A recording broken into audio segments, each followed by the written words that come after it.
خدائے بزرگ و برتر کے زندہ جلالی قدوس اور قوی نام میں عقیلہ داؤد کی طرف سے آپ کو بہت سا سلام۔ کلام مقدس میں یعقوب کا خط اس کے 5ویں باب کی 16ویں آیت میں لکھا ہے، بس تم آپس میں ایک دوسرے سے اپنے اپنے گناہوں کا اقرار کرو اور ایک دوسرے کے لیے دعا کرو تاکہ شفا پاؤ۔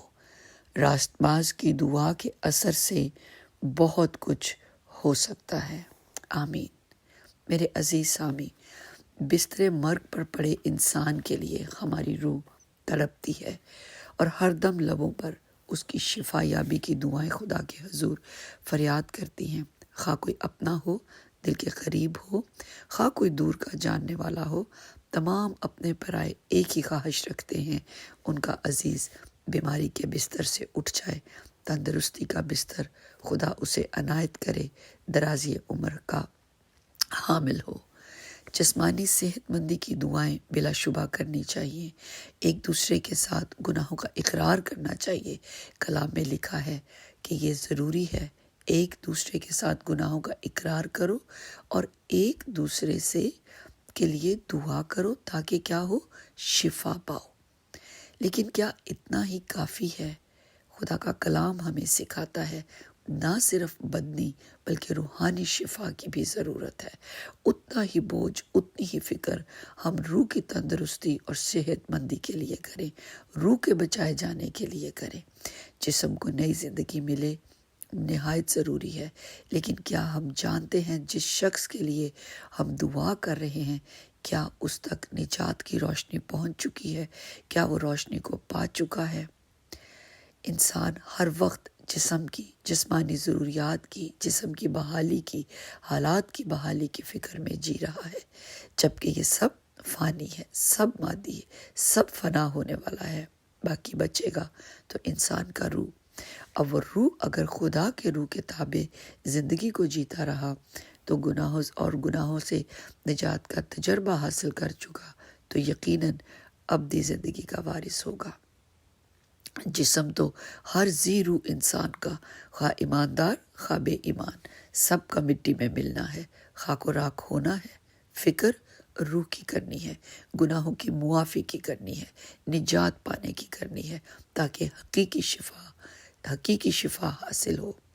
بلا شبہ ہم جسمانی بیماری سے نجات کے خواہش مند ہوتے ہیں، ہونا بھی چاہیے، لیکن حقیقی شفا کے لیے دعا اور روزے میں ٹھہرنا نہایت ضروری ہے، اقرار گناہ کرنا نہایت ضروری ہے تاکہ کوئی بھی رہا ہوا نہ رہ جائے۔ ہر ایک مسیح یسوع پر ایمان لانے کے باعث گناہوں سے رہائی حاصل کرے اور خدا کے جلال کا حقدار اور وارث ٹھہرے۔ کلام مقدس میں خدا کے بندہ داؤد فرماتے ہیں، گو میرا جسم اور دل زائل ہو جائیں تو بھی خدا ہمیشہ میرے دل کی قوت اور میرا بخرا ہے۔ یاد رکھیے، کوئی بیماری، دکھ، تکلیف، پریشانی خدا کی طرف سے نہیں، ہرگز نہیں۔ ابلیس آزمائش میں ڈالتا ہے، جسم کو وہی دکھ دیتا ہے، لیکن انسان کی روح ہرگز ابلیس کے، شیطان کے اختیار میں نہیں۔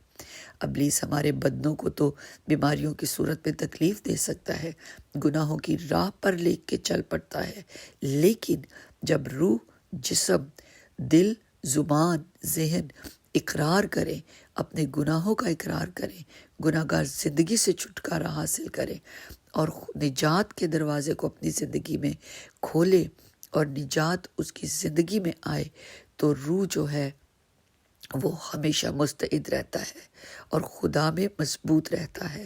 خدا پر ایمان اور